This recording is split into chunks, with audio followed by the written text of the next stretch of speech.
barnaamijkani waxaan ku eegi doonaa ururka wacyigelinta ee badqabka cuntooyinka oo ka jira dalkani Soomaaliland. barnaamijkan oo loogu magac daray sahan cilmiyeedka jaangoynta halbeegyada cabirka iyo mugga dareeraha waxaana ka faa'iideysanaya barnaamijkan bahda warshadleyda fudud ee soo saarta taangiyada biyaha birta laga sameeyo iyo cid kasta oo isticmaasha taangiyada biyaha. barnaamijkani waxaa soo diyaariyay oo isku hawlay ururka wacyigelinta badqabka cuntooyinka Soomaaliland. haddaba waxaa ka qayb qaadanaya oo isla markaasina isku soo dubariday taxanaha hal muuqaalka barnaamijkan cabdixakiin xuseen awdiiriye waa xogayaha ururka waxaanu ka warbixinayaa ururkani waxyaabaha uu qabto. annagoo ah ururka wacyigelinta badqabka cuntooyinka Soomaaliland ee afka qalaad loo yaqaano Somaliland Food Awareness Organization ee loo soo gaabiyo SAFA. aniyo walaalkay Professor Ibrahim Saciid oo ah hoggaanka guud ee ururka waxa aanu aad ugu faraxsanahay inaan ku sugannahay galabta studio-ga weyn ee TV-ga caanka ee bulsho oo runtii aan ugu mahadnaqayno inay noo suurto geliyeen barnaamij aan muddo dheer aan ummadda u ururin xog ururin oo ku saabsan qiyaasaadka Somaliland. runtii ururka markaan dib ugu noqdo waxaanu aasaasnay ururka October 2017 waxaanu ka howlgalaa Jamhuuriyadda Somaliland. ururka SAFA ujeedada guud ee aanu aasaasnay waxa weeyaan inuu wacyigelinta sida magaciisa ka muuqato uu wacyigeliyo cuntooyinka la quuto iyo kuwa aan la quudan. ujeedada labaad ee aanu aasaasnay ururkan waxa weeyaan in aanu ka wacyigelino qaar ka mid ah cuntooyinka dabadaha inooga yimaado ee leh halista caafimaad iyo mid caqiido ayaan u qaabilsanahay. runtii ururkani mujtamaca Soomaaliyeed dadkeen waxa aan jireen dad reer guuraaya cuntooyinkeena iyo nidaamkeena waxa ay cunto organic ah oo doorsoon magaaleen soo galna waxaad garanaysaa magac cilmi baarisii u dambeeyay in ummadda reer Somaliland ay tahay ummadda appreciation magaaleynta ayaa aad inagu badan. magaalo markaan nimidna waxyaabo badan oo in hore u lahaan jirin xanuuno badan oo inaan hore u lahaan jirin la kulanay oo ay ka mid yihiin xanuunada aad maanta arkaysaan kansarka xasaasiyadda hadal qalqalnimada ubadka waxaad kaloo arkaysaan wax loo yaqaan dhiig karada macaanka. marka kaasaan ka damaqanay urur ahaan. runtii sida kalena hoggaanka guud ee ururku waxaanu naanay nimo macallimiina marka ubadkan haynaanu la yaabnaa qalqalnimadooda. sida si la mid ah ururku tani intuu jiray waxa noo suurto galay barnaamijyo waaweyn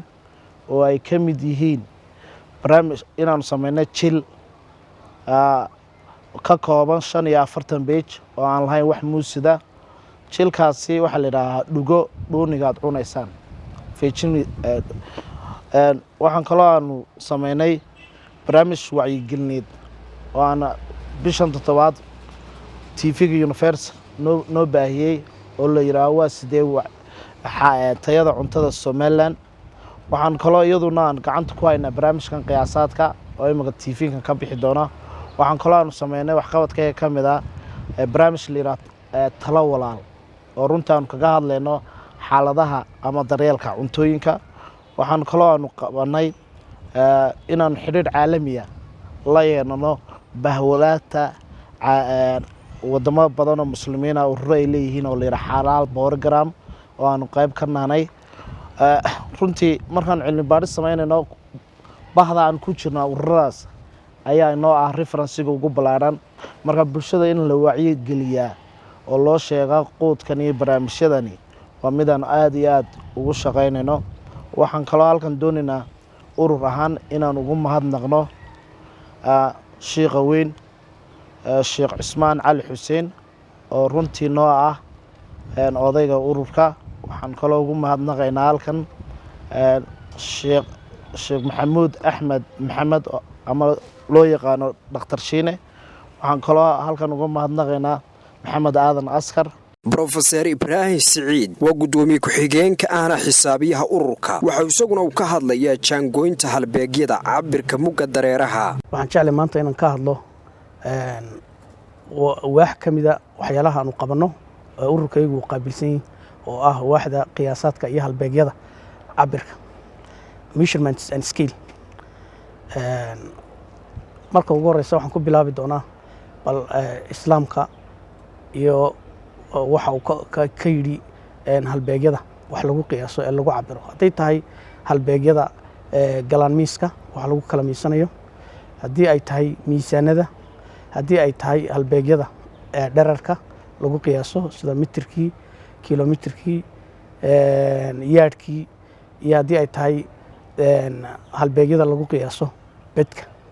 aan jeclay bal inaan ka hadlo waxa uu ka xusay fiqiga islaamka. marka ugu horeysa aynu ku bilowno ereyga standard waa erey ingiriisiya oo markaynu turjumno noqonaya halbeeg. halbeeguna waa qiyaas guud oo lasla qaatay si guud si ay u noqoto halka laga duulayo ee shay lagu cabirayo. marka waa shay la jaangooyey oo noqonaya mid dib isaga loogu noqonayo wax lagu qiyaasanayo. kuwa markay dadka waxa u miisaan waylun lilmutafifiin alladhiina idha iktaaluu cala naasi yastawfuun wa idha kaaluuhum aw wazanuuhum yukhsiruun. oo ah waxa hoogu sugnaaday kuwa markay dadka iyagu wax ka miisanayaan dhammaystirta, markay wax u miisayaan dadkana wax ka dhima ee la yimaada tadfiif oo ah khafiifin. waxa dhacda oo waqtiyadii waddanka dibadda lagaga maqnaa dagaaladii sokeeye ee dheedhkii dibadda loo baxay jirtay marka raashinada la kala miisanayo kale in dadka qaar agabka raashinka lagu miisanayo ee galaan miiska ay hoosta ka soo cadaadiyaan si markay dadka ugu miisayaan ay wax ka iibinayaan aan wax far badan u qaadin ama isagoo khafiif oo budaa ay ku shubaan galaan miiska sida aayaddu ay xusayso.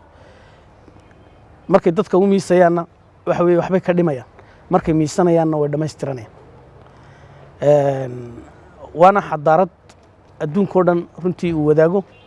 ururo fara badan oo ka hadla arrimaha qiyaasaadka iyo sidii loo midayn lahaana way jiraan, sida ururka caalamiga ah ee meteorologiga ku tacalluqa ama halbeegyada adduunka sidii loo midayn lahaa ee looga jaangoyn lahaa, iyadoo adduunku dee uu yahay hal bulsho oo qura, hal gibilna uu ku nool yahay, isla markaana ay mudantay in la jaangooyo halbeegyada ay isticmaalayaan xagga culayska iyo cufkaba iyo aaminta iyo xagga temperatureka. intaa markaynu ka nimaadno waxaan u soo noqon doonaa Somaliland iyo qaababka aynu adeegsano halbeegyada qiyaasaadka lagu jaangooyo. horta si guud waxa qaabilsan halbeegyada qiyaasaadka hay'adda quality controlka ama hay'adda dhowrista tayada ayaa leh oo shaqadeedii ay tahay inay kormeer ku samayso si guud hanaanka halbeegyada dalku uu isticmaalo, gaar ahaana miisaanada wax lagu miisaamo dadka oo aad u tiro badan oo ilaa 5 nooc meelaha loo qaybiyo. laakiin si guud inagu aan u qaadanayno miisaanada labada kafadood leh, kuwa halka kafada, kuwa fadhiga ah iyo kuwa sida waxa weeye afdhuubka loo yaqaan. Cabdilaahi Cabdi Cismaan waa mas'uul ka tirsan shirkadda caanaha geela ee Barwaaqo. waxa isaguna uu ka hadlayaa kala duwanaanshaha halbeegyada cabirka mugga dareeraha ee caanaha geela gobolada Soomaaliland. gobolkan Hargeysa Murudsheekh koob kala u qiyaasa waa la barnayn moogtay marka koobkaas Hargeysa u qiyaasa marka Burco tagtana waa 75 waa ka inta kaasa iyo Burco kooba marka waa isku koob ma maarta la sacaanood iyo Burco waa isku koob ceergaawo marka la tagana amba gobolka Sanaag oo koobkan moogtay marka Burco iyo la sacaanood waa isku koob Hargeysa iyo ceergaawona waa isku koob boorame marka la tago amba awdal amba gabiilay kan ku ka yar ayana kooba kan waxaanu siinaa anagu 8 ceergaawona waxa laga siiyay 8 laakiin Burco 9 isagoo ka wulba iyadoo la sacaanood ba boorame waa 6 laakiin ka yiri waa kan imika waxa weeyaan lambar 9 ergaba booromina waa lambar 8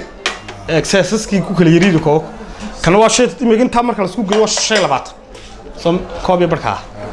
marka waa xagga exerciska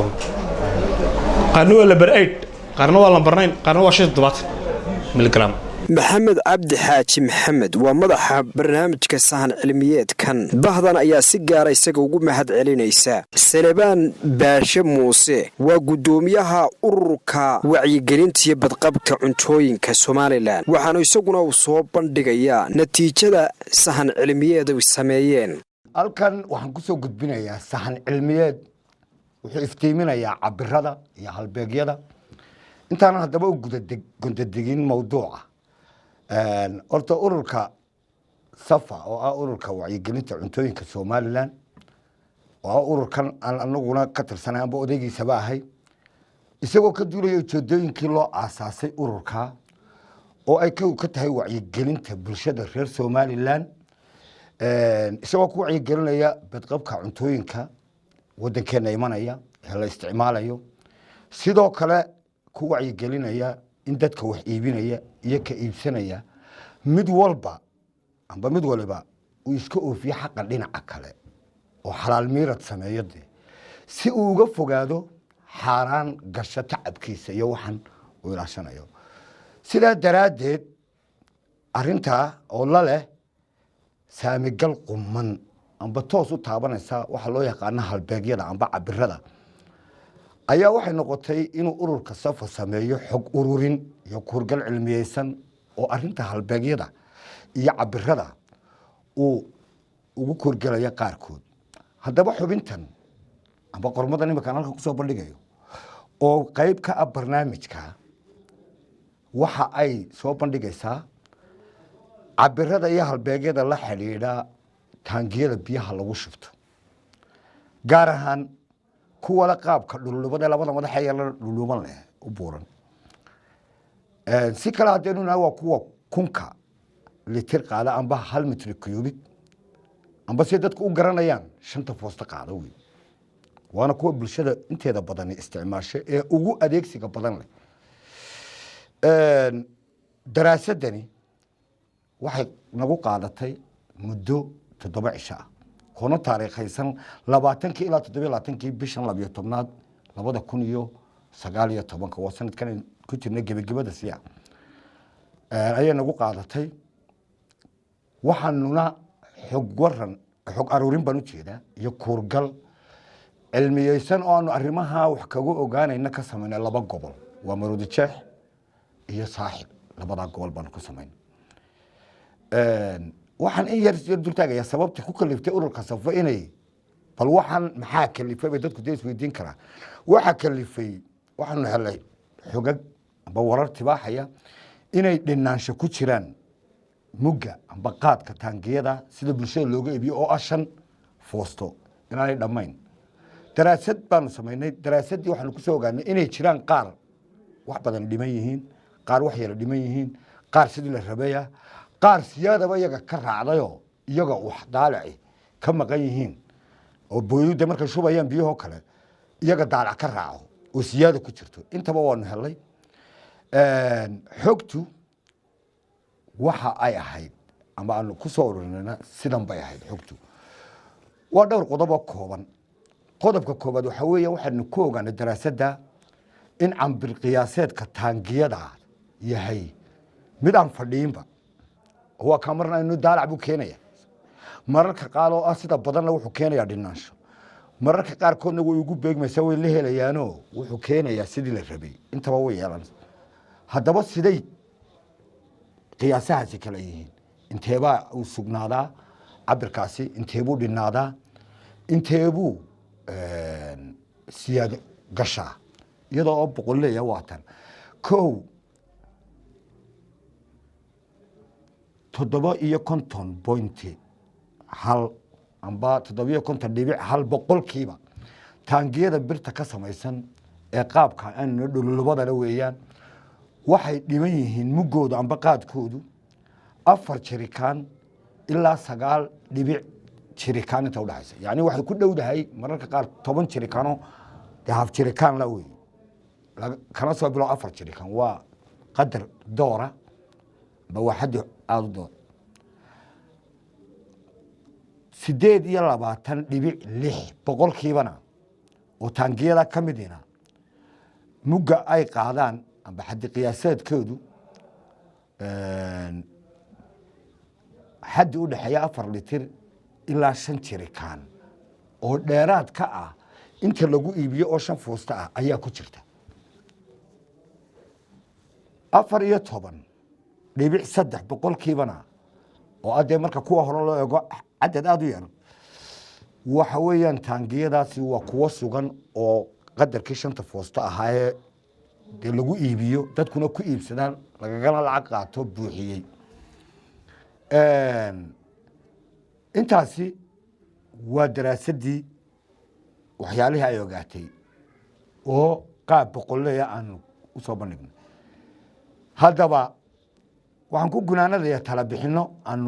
u soo bandhigayno bulshada iyo dadka farsamada ku hawlan iyo dee xukuumadda hay-adaheeda qaabilsan waxyaalahaaba kow ururka safo wuxuu talo u soo jeedinaya ama ku soo jeedinaya in hay-adda tayada oo ah hay-adda dee hawlahan iyo kuwa la midka aba dee ka mas-uulka ah hubiso cabirka taangiyada birta ah ee leh qaabka dhululubada ah isla markaana sugto samayskooda oo ay ogaato inuu waafaqsan yahay cabirka lagu kala iibsado qaadkooda oo ah 5 foosto taasi waxay keenaysaa inay noqdaan qaar waafaqsan wax iibsi waafaqsan shareecadeena islaamka haddii kale oo dhinaansho ku jiro laysku dhaco wuxuu noqonayaa xaaraan baa soo gelaysa haddii dee daarac ka raacana qofkii dee dhac baa soo gelaya waxbaa dee isagii baa ku dhacmaya taasi waa taa ta labaad in wacyigelin loo sameeyo oo dee dowladda kow hay-adda tayada annaga iyagana oo ah ururada dee ku lug leh cid waliba ka qayb qaadata laakiin dee kaalinta koobaad dowladdu leedahay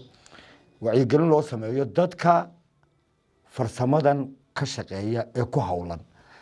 si kor loogu qaado xirfadooda farsamo iyo wax samayneed una sameeyaan dee wax sidii la rabay ah oo sugan 3 waxa weeyaan in la sameeyo ayaanu talo ku bixinaynaa level amba wax cabir ah oo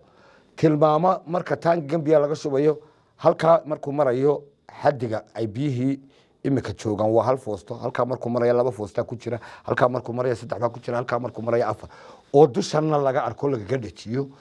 in loo sameeyo marka afraad sababta dhinaanshahan keentayba ayaa waxay tahay in xadiidkan laga samaynayo taangiyada ayaa wuxuu inooga yimaadaa dalal kala duwan waxaa ka mid ah sacuudiga waxaa ka mid ah shiinaha biraha inooga yimaada ee laga sameeyo taangiyadani waa qaar ku kala duwan xagga tayada qaradooda iyo xagga raandhiiska iyo cimriga ay yeelanayaan sidaa daraaddeed halkaasi waa faktorka koobaad amba waa sababta koobaad ee keenta dhinaanshaha marka waxaan talo ku soo jeedinaynaa in xabadda laga sameeyo xadiidka ee jiingada ah ee laga sameeyo taangiga ay lagu daro gobol lagu laro kaasoo buuxinaya inta dhinaanshaha ah ugu dambayn dadku waxaan usoo jeedinaynaa dee waa dad islaama baynu nahay dad walaalaho kala ganacsanaya baynu nahay dad isku jiiro baynu nahay waxaa loo baahan yahay dee inaan kanina dhac ka tegin kana xaq raacin kana wax ka maqnaanin oo dee sidiis dhahay yidhi waxu kala ganacsano qoomamo dhan baa lagu halaagay miisaanada waayahay daraasadan aan imika halkan ka soo jeedinayo waxaa isku soo dubariday oo kurgalkeeda iyo sidan cilmiga ah u dhigay kana soo shaqeeyey injineer maxamed cabdi xaaji maxamed ninka la yidhahdo isna ka mid ahun xubnaha ururka safa un oo maan jeclayn inaan maanta halkan ka soo jeediyo laakiin maadaama saaxiibkay dee naga maqan yahay oo howlgal shaqo uu ugu maqan yahay magaalada berbera ayay noqotay inaan dee anigu buuxiyo halkiisii markaa waa maxamed cabdi maxamed oo isku soo dubariday soona diyaariyey barnaamijka aan imika halkan uga soo jeedinaya bulshada waxaa isaguna ka hadlaya barnaamijkan fadiilatul sheekh cismaan cali xuseen waa mid ka mid ah culimmada ugu caansan cilmiga fiqiga geyga soomaalida waxaanu iftiiminayaa jaangoynta halbeegyada cabirka islaamka. arrintan ku saabsan miisaanka in wax la miisaamo marka wax la kala iibsanayo waxyaabaha haddee miisaanka gala amba wax la kala miisanayo arrinta ku saabsan qof waliba inuu helo xaqiisa marka wax la kala iibsanayo wax la kala miisaamanayo amba wax la kala miisanayo waa arrin shareecada islaamku ay aad iyo aad muhiimad u siisay. muhiimaddeeda waxaad ka garanaysaa ilaahay subxaanahu wa tacaala aayado badan oo qur-aanka ka mid ah ayuu kaga hadlay wa awfu lkayla waalmiisaana bilqisti wa aqiimu lwasna walaa tukhsiru lmiisaan. marka ilaahay subxaanahu wa tacaala wuxuu ina farayaa qofku markuu wax miisaanamayo ee miisaan wax ku iibinayo amba isagu uu wax soo iibsanayo labada xaqba inuu ilaaliyo. xaqiisana waa inuu ilaashado,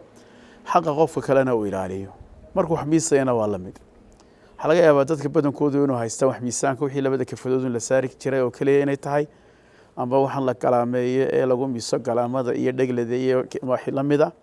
wuu ka macno ballaadhaya intaa kiilooya garaamkaa gelaya mitiradaa gelaya tankan waxaan la yidhaha baa gelaya.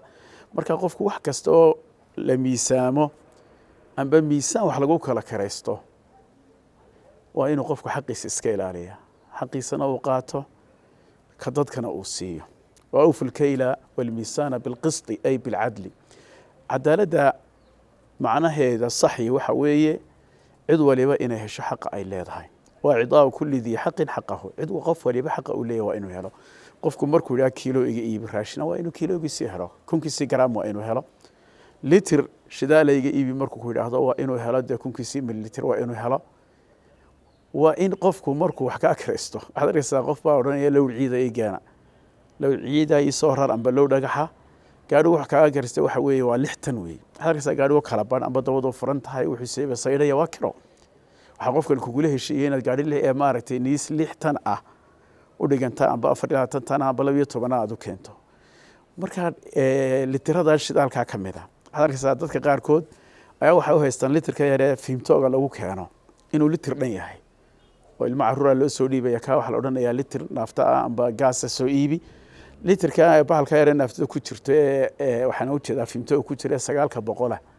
ayaa litirkii 1000 mililitir looga dhigaya. qalad weeye. marka dadku waa in ay isilaaliyaan. teeda kale ogow miisaanka dadka inaad ku khiyaamayso amba waxaad miisayso wuxuu ka mid yahay shareecada marka la eego dunuubta waaweyn min kabaa'ir dunuub. waayo dunuubta way kala daran tahay. dunuubta waaweyn ee kabaa'irta la yidhaahdo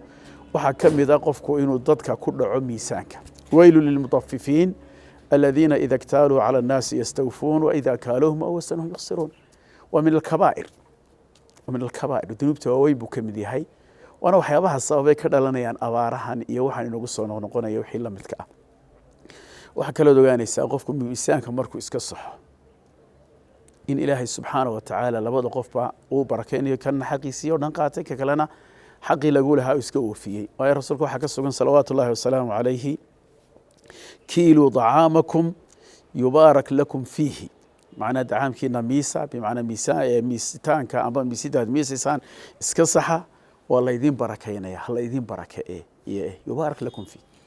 yubaarak lakum fiihi waa laydin barakeynaya. idan markaa qofka muslimka ah waa inuu is-ilaaliyo, aakhiradaada ilaashato, waxaad cunaysa aad eegto, waxaad caruurtaada siinaysa inaad ka fekerto. ogoobay qofku markuu dhinto ay naftu ka baxdo xubnaheenna xubinta ugu hor quruntaa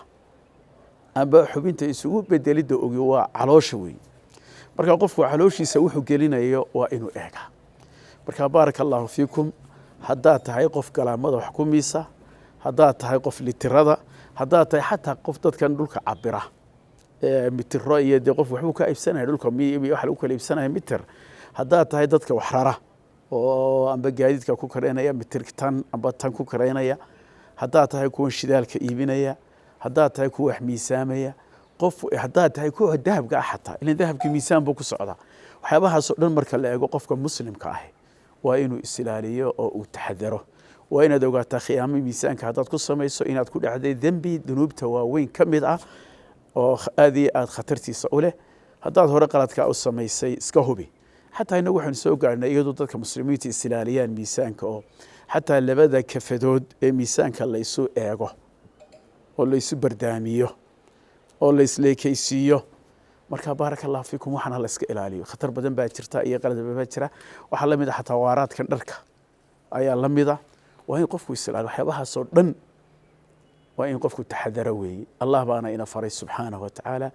inuu cadaalad la nimaadno cadaaladuna waxa weeye qof waliba inuu xaqiisa helo xaqaagana qaado qofka muslimkana xaqiisa dulmiin baaraka allahu fiikum wa subhanaka allahumma bihamdika wa ashhadu an la ilaha illa anta astaghfiruka wa atubu ilayk السلام عليكم ورحمة الله وبركاته intaasi ayaan barnaamijkani ku soo gabagabeynaynaa barnaamijka waxaa idinla socodsiinayey anigoo Cumar Cali Ducaala intaynu barnaamij la mid ay isugu iman doonno waxaan idinku dhaafayaa assalaamu calaykum waraxmatullaahi wabarakaatuh